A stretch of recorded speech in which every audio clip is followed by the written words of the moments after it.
So your film Ayappaim Koshiyum revolves around two persons who are with bloated egos. Okay, and this film, the more or less the story looks like the same. Okay, so what is the inspiration to conceive this idea behind an ego, and who is that egoistic person who inspired you? The most egoistic person I know is me, actually. That way it's a safe answer, right? The story is not same at all, actually. I shouldn't lead you to believe that you're going to watch a film with a similar story like Ayyappanam Koshiyum. It is not.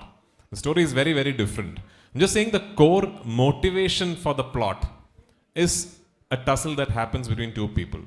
And you know what is very interesting about these films, including Kaduva? Okay, the narrative is such that it will make you want to think that I am the hero and he is the villain.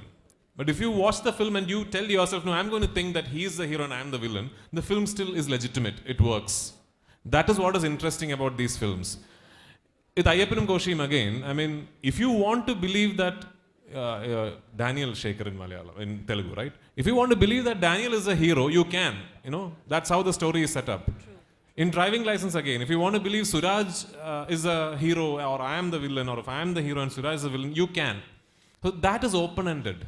That is left to your comprehension of what you see, which is very interesting for me.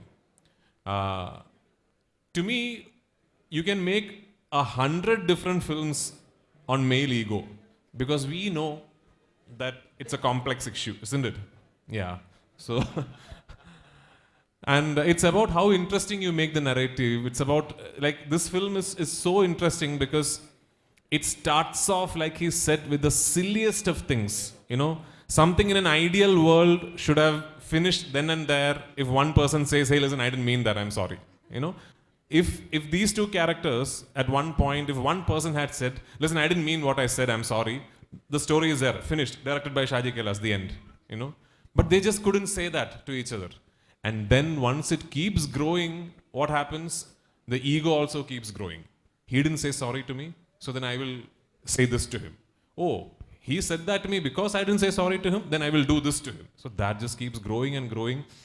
And it organically, naturally grows to a proportion where the state government, the state police machinery, everything gets involved.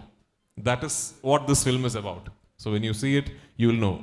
This narrated in a very larger than life, big canvas, commercial cinema language. That is Kaduva. Yeah.